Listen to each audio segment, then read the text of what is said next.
Hey everybody, this is D Hunter, bringing another action figure review. Today, we're looking at the McFarlane DC Multiverse David Corenswet Superman from the upcoming James Gunn Superman film. This is the gold label Target exclusive battle damage version. I picked this guy up at, you guessed it, Target today. So let's take a look at the packaging. As you can see at the top, 22 Moon parts, McFarlane toys, ages 12 plus. This guy's part of the Gold Label collection. A Gold Label figure is simply a retailer exclusive. Whether it be GameStop or Walmart, this Gold Label is a Target exclusive. DC Multiverse, Superman, Battle Damaged. Here he is in the package. Looks like we have a total of 4 interchangeable hands, display stand, and collector's card. One side of the package, Superman, from Superman. Other side says Superman. At the bottom, there's his barcode if that helps. And on the back, here's a drawing of him from the movie. So with no further ado, let's open him up. Alright, now that this figure out of the package, here he is with all the accessories laid out. He's got a display stand, a collector's card, and a total of 4 interchangeable hands. Before I take a look at all that, let's talk about and check out the figure. So this is the David Corenswet Superman from the upcoming James Gunn Superman film. Not only that, but this is the battle damage version. Kind of looks like a toy I would take outside and play with, get dirt all over it as a kid, or maybe that somebody singed with a lighter, which, I'm not going to lie, I did that as a kid to some of my toys too. So let's take a closer look at him. This is the regular version of Superman. It's exactly the same as the regular one, except he has battle damage and darker sort of burn marks. He's got a plastic or rubber cape. This is a Target exclusive, so let's take a closer look. Now, just like the other ones, it's going to be the same face or head, and I think the likeness is fantastic. He's kind of looking upward a little bit. You can see he's a little bit dirty. He's got dirt around his neck and on his face. He's got the little sort of spit curl, and it's sculpted on there. It's sticking out a little bit. That's kind of cool, but I could see it breaking off easily if you're not careful with him. Like I said, I think the likeness is good. It totally reminds me of that part where he's walking toward the camera and some guy throws a can at the back of his head. He's got the Superman logo, which is very similar to the Kingdom Come logo. A lot of lines all over the suit, which I assume is accurate to the suit. He's got different sort of texturing on the sides there, but it's kind of smooth on the middle. As a whole, it looks pretty good. It's very dark and dirty. He's been fighting. I think this is where the Kaiju Beast beats him up, and then he goes to the snow all bloodied up. But I might have the events wrong, just my guess from the trailers. Double jointed elbow, double jointed knee. Now for the most part, he's all black and dirtied up, but the stomach is pretty bright blue. I mean, it has a little bit of sort of dirt on it, but it kind of sticks out like a sore thumb as far as not matching the torso. A little annoying there. Still cool. The hands, really dirty. The trunks are dirty. The boots are dirty. The cape, not so much. At the top, it's a little bit sort of singed looking. He's got, of course, the Superman logo on the back there. Like I said, it's a sort of plastic or rubber cape. And it's cool to have a battle damaged Superman because it looks like he's getting beat up quite a bit in the film. Typically, Superman is portrayed as this godlike, invincible sort of being, and it looks like this one is a little more fallible and a little bit more able to be hurt. Maybe a little more realistic and a little bit sort of to make him relatable. I don't know. And a closer look at his face and head sculpt, which I think looks really good. McFarlane has definitely improved on their face sculpts over the years. Lately, the live-action ones have been pretty freaking good. Some of the earlier ones were quite rough. They are continuously improving, and I definitely appreciate that. And then here's the figure, broken down as far as he can go, with all of his removable parts detached. Now let's check out his accessories, starting off with the boring stuff. Here's his display stand, typical McFarlane display stand we've seen countless times before. And then we have his collector's card. As you can see, it's sort of a drawing of the David Corenswet Superman from the James Gunn movie, Superman from Superman. At the back, there is a description. If you want to read that, pause now. Then we have his hands. He has a total of 4 hands, 2 left hands and 2 right hands. Here he is with his first pair of hands. His right hand is a fist. His left hand is a pretty large gripping hand. And then his alternate pair of hands. These are a pair of flat hands. These are some flying hands. In my opinion, every single Superman figure should come with a pair of flying hands and a pair of fists. This guy's has flying hands and at least 1 fist, so pretty close. Now to check out the reuse differences and similarities between this battle damaged Superman and the standard version, and they are 100% the same figure, same sculpt, same articulation, so let's take a closer look. Of course, we have this clean version here, and then we have this dirty version here. You can see the face, totally clean, dirtied up. Same with the torso, bright blue and yellow, sort of dark and dirtied up. Trunk, same thing. Hands, the boots. So we have one before he goes into battle, and then one after a long, drawn-out struggle. We now have 3 different David Corenswet Superman figures utilizing that same base body. One is the deluxe version that has the cloth wired cape, has alternate faces, crypto, etc.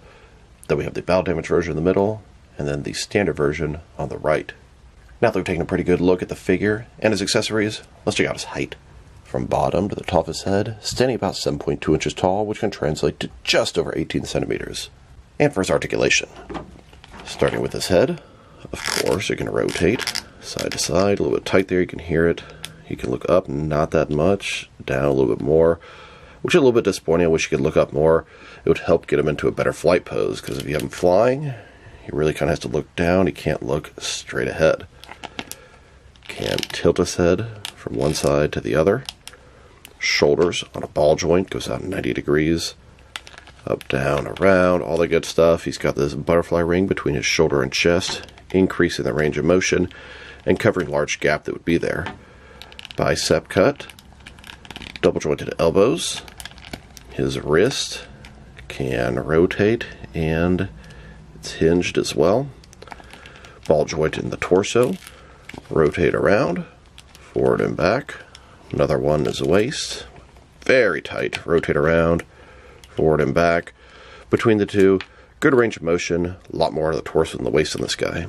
Legs completely does splits. McFarlane style hip joints, kind of odd, they cast that part in red. Rotation is pretty much non-existent. They go forward about that far, back not much. Double jointed knees, and his ankle, forward and back. Rotate, tilt, rock, and of course, to articulation. Here's a look at Superman standing in a hero pose above the skies of Metropolis with his trusty sidekick and dog Crypto next to him.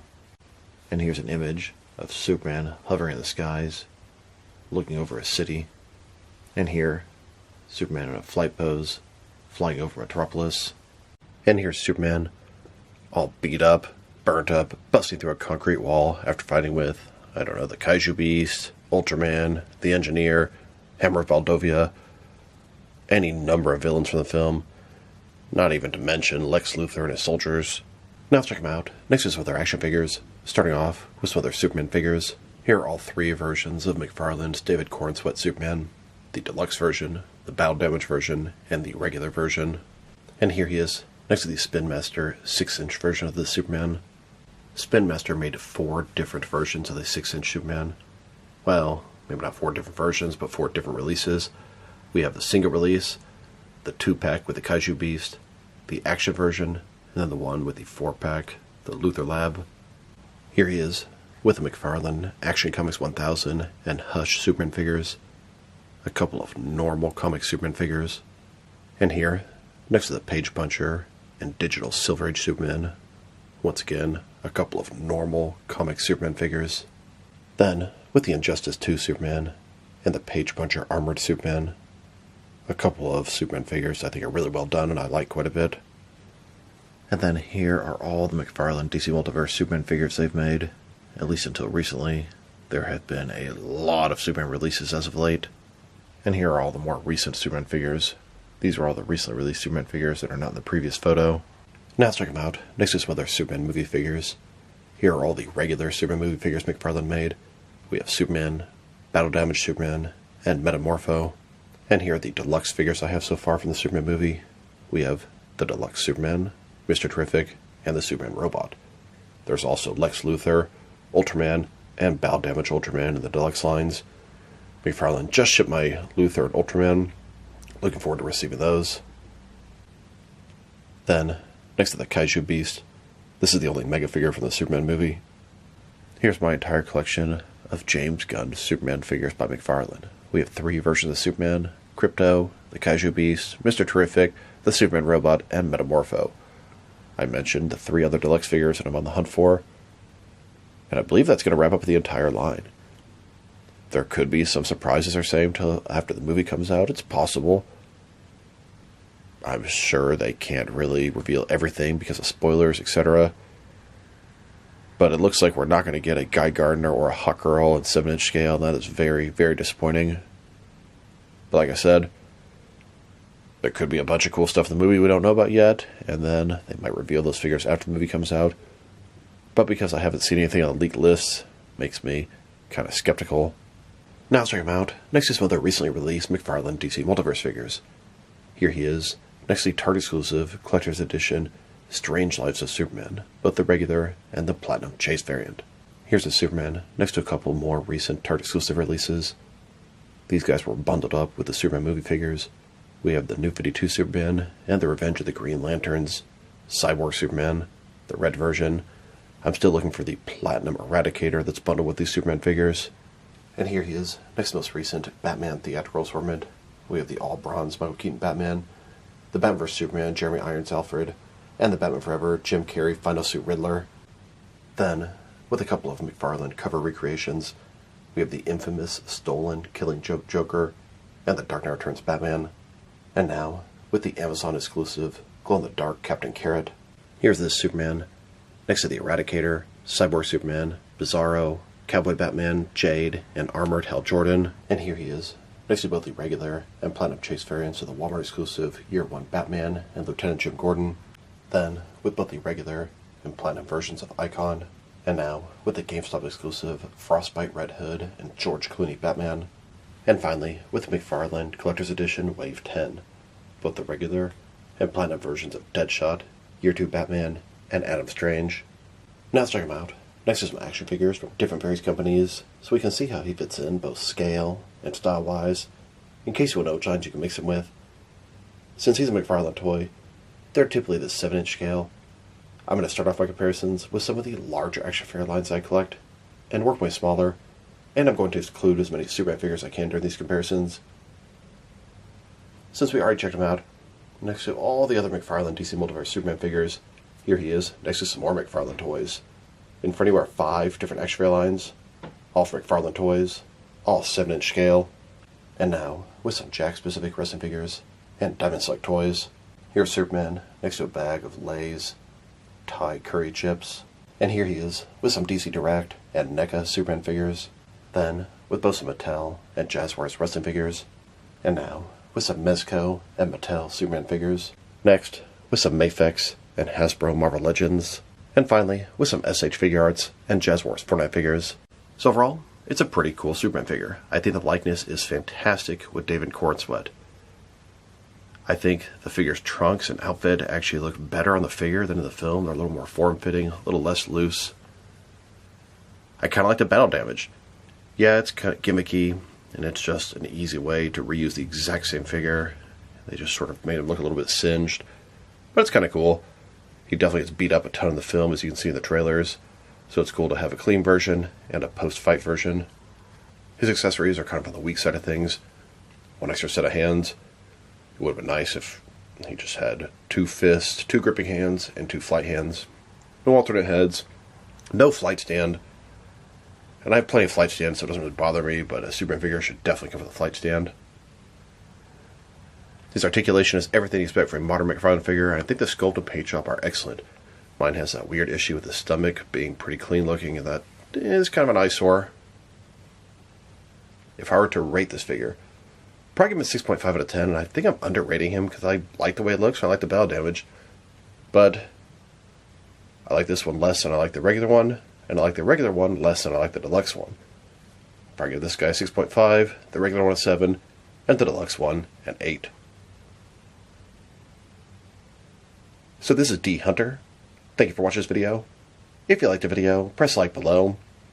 If you have anything you want to say with the video, add to the comment section. If you want to see additional action figure reviews from me, press subscribe. I do appreciate you do that. Once again, this is D Hunter. Thank you for watching, and I'll talk to you guys real soon.